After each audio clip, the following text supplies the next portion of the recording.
ज्योत्सना जी और उनके पति जीवन की सारी जिम्मेदारियां पूरी कर चुके थे।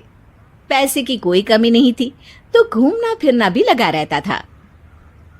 अरे बेटी के घर जाकर तो मजा ही आ गया, लेकिन विदेश से अच्छा तो देश ही लगता है। अब मन को चैन मिला। अरे लेकिन वहां की औरतें देखिए, कितनी फिट, स्मार्ट और चमकती हुई। आदत से तो बाज नहीं आओगे आप। अरे मजाक कर रहा हूँ यार। अच्छा मैं जरा बाजार होकर आता हूँ। पति बाजार जाता है, जहां उसे एक अजीब सी दुकान दिखाई देती है। अरे ये क्या बात हुई? अंदर आओ 50 के, बाहर निकलो 40 के। हम आपकी 10 साल उम्र कम करते हैं। अरे ऐसा क्या करते हैं भला? जरा अंदर जाकर ही देख लेता हूँ। अंदर एक सुंदर सी लड़की खड़ी होती है। सुंदरी जी, ये क्या दुकान है? जरा जादू हम पर भी तो चला दीजिए। यस सर, आपको हमारी एग्जीक्यूटिव एक डेमो के लिए अंदर ले जाएगी। आप अंदर जाएंगी तो आप खुद ब खुद समझ जाएंगी। पति अंदर जाता है, जहां सेल्स गर्ल मिलकर पति को नकली बाल, नकली दांत, रंग बिरंगी कपड़े के साथ रंगीन चश्मा लगा देती है। देखिए, अब खुद को शीशे पे देखिए और बताइए सर। हाय दयो, ऐसे तो मैं किसी हीरो से कम नहीं लग रहा। दे दो, सारा सामान पैक कर दो। पति खुशी खुशी वहां से निकल जाता है। घर आकर वो सारा सामान छुपा देता है। फिर अगली शाम। सुनो, मैं वॉक पर जा रहा हूँ। इस वक्त?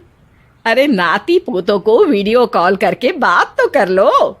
अब हाँ, आकर करता हूँ ना, पक्का पक्का। पति बाहर जाकर सारा मेकअप करता है और मार्केट में घूमता है, जहां उसे एक स्मार्ट सी महिला दिखती है। क्या आपको मुझसे कोई काम है? नहीं नहीं, आप तो बहुत हैंडसम है। थैंक्स।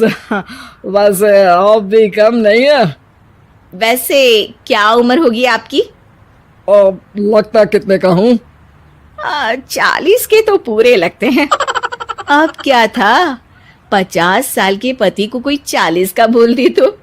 वैसे तो कम का हूँ, लेकिन टेंशन के कारण थोड़ा उम्र में बड़ा देखने लगा हूँ। ओह सच्ची? आप 40 के पूरे नहीं हो? अरे छोड़िए ना, चलिए मैं आपको कॉफी पिलाता हूँ। यहाँ की कॉफी काफी शानदार होती है। दोनों में दोस्ती हो जाती है और फिर चल पड़ता है सिलसिला रोज रोज के घूमने फिरने और मजे करने का। अब सारा दिन पतिदेव फोन पर। अरे नाश्ता तो कर लीजिए, क्या सारा दिन फोन पर लगे रहते हैं? अरे यार, जरूरी काम कर रहा हूं मैं।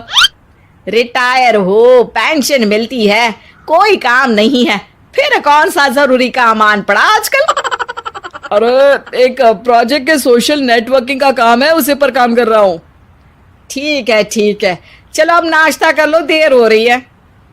पति अपना नकली सारा सामान बिस्तर के पास छुपा कर सोता, सुबह चुपके से पहनकर बाहर जाता और घर आने पर उतार देता। एक दिन पड़ोसन कहती है, अरे ज्योत्सना बहन, तुम लोगों के घर कोई हैंडसम सा आदमी रहने आया है क्या? अरे कहाँ यार, मैं और ये दो ही तो लोग हैं घर में। हैंडसम सी शक्ल देखे तो मुझे भी जमाना हो गया है। अरे पता नहीं, वो जाता तो तुम्हारे ही घर में है, क्या पता कौन होगा। अरे तुम्हारी उम्र हो रही है ना, और भाई साहब को भी गए 5 साल हो गए, शायद इसीलिए अब सारे हैंडसम नजर आ रहे होंगे। पड़ोसन भी ज्योत्सना की बात पर मुस्कुराकर वहां से चली जाती है। एक दिन, अरे सुनो जी, बहू बेटा और पोता आ रहे हैं, कुछ दिनों के लिए वो हमारे साथ ही रहेंगे। अरे शिट यार, ये क्या है? बेटे ने तो कर ली शादी, अब क्या करने आ रहा है यहाँ पर? अरे कैसे बात कर रहे हो जी, इस उम्र में तो माता पिता तरसते हैं कि बच्चे आकर साथ रहे, लेकिन आप है कि। अरे ठीक है ना, लेकिन अब देखो सभी व्यस्त हैं अपनी जिंदगी में, ये लोग आएंगे रहेंगे, कितनी डिस्टर्ब हो जाएगी लाइफ। कैसी बात कर रहे हो? अरे जैसे बहुत हैपनिंग है ना तुम्हारी लाइफ, तो जो बच्चों के आने से डिस्टर्ब हो जाएगी। अरे दिन काटने मुश्किल होते हैं, बच्चे आ जाएंगे तो थोड़ा दिन रात पता तो चलेगा। ओफो, ठीक है, लेकिन बोल देना कि ना कोई मेरे कमरे में आए, ना मेरी लाइफ पे दखल दे कि मैं कहाँ जा रहा हूँ, क्या कर रहा हूँ, समझी? खैर, वो दिन भी आ जाता है जब बहू, बेटा और पोता उन लोगों के घर आते हैं। एक दिन, माँ जी, आज मेड नहीं आई है तो मैं आप लोगों के कमरे में झाड़ू लगा देती हूँ। अरे नहीं बहू, वो तेरे पापा को ना पसंद नहीं है कि कोई उनके कमरे में जाए। तू छोड़ ना, मैं खुद ही लगा दूंगी। सास को समझ में नहीं आता कि आखिर उसके पति ने किसी को कमरे में जाने से मना क्यों कर रखा है। खैर, वो साफ सफाई करके बाहर निकल आती है, लेकिन कहते हैं ना, बच्चा तो अबोध होता है, उसे किसी बात का क्या पता। वो खेलते खेलते दादा के बिस्तर तक पहुंच जाता है और बाहर ले आता है दादा का वो सारा सामान जो वो लगाकर घूमते थे। ज्योत्सना की नजर उस सामान पर पड़ती है। वो बच्चे से पकड़कर कमरे में लाती है और पैकेट खोलकर देखती है। हाय रे दैया, ये क्या लग रहा है कि आजकल ये प्रोजेक्ट नया मिला हुआ है। बेटे बहू के जाने के बाद ज्योत्सना सोचती है कि वो बात करेगी, लेकिन फिर अरे खुद से बात करूंगी तो मुकर जाएंगे। पता लगाना होगा कि माजरा क्या है। कुछ दिनों बाद, अरे यार, ये बच्चे लोगों के आने से लाइफ ना बड़ी डिस्टर्ब सी रही। मैं कुछ देर के लिए वॉक पर जा रहा हूँ, आराम से आऊंगा 2-4 घंटों के बाद, ठीक है? मैं क्या सोच रही हूँ कि मैं भी आपके साथ चलती हूँ। अरे थोड़ा रिलैक्स मैं भी तो हो जाऊं। हाँ, पड़ोस वाली बुढ़िया के साथ नीचे पार्क में जाकर वॉक करके आ जाओ। अच्छा जी, तुम कार से लॉन्ग ड्राइव के मजे लो और मैं पड़ोस की बुढ़िया के साथ।